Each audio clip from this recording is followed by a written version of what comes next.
Bay neighborhood in North Nanaimo are working hard to try to turn that development into a municipal election issue.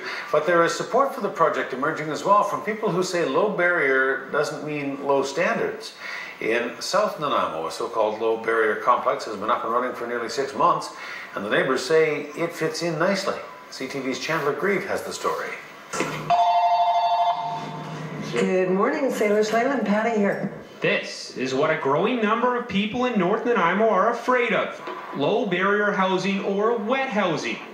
A place where people living on the street or recovering addicts can call home and get back on track. They come by and give us the flu shots if we want them, and she usually comes with vitamins.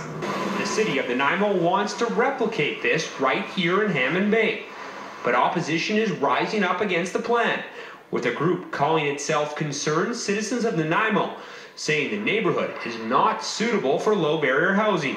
Back on the south side of town, Terry Lynn Saunders knows what it's like to have low-barrier housing for a neighbor.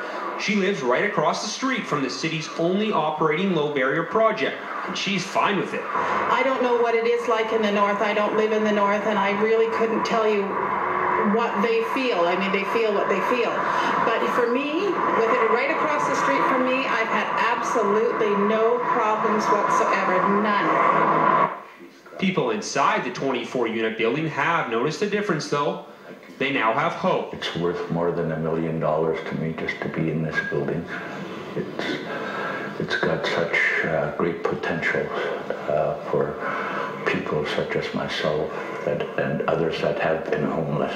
There's a mix of both seniors and youth at the Salish Leyland home, with first priority given to First Nations. The city says the dynamics of the 40-unit building in Hammond Bay have yet to be finalized, but the president of Salish Leyland thinks a similar joint venture with the city would work in the north. And that's what people need, is an opportunity to change their lives and to have that support. And you feel like low-barrier housing gives that? I do. I'll probably get shot for saying that, but I do. I do. Everyone needs that opportunity. Have you noticed anything different? Has the neighborhood changed or anything like that? Not at all. No, except that we now have a beautiful building across the way. The next step for the North Nanaimo Low Barrier Complex is for the city to select a not-for-profit group to oversee the building. This process will be happening in early November. Chandler Grieve, CTV News, Nanaimo.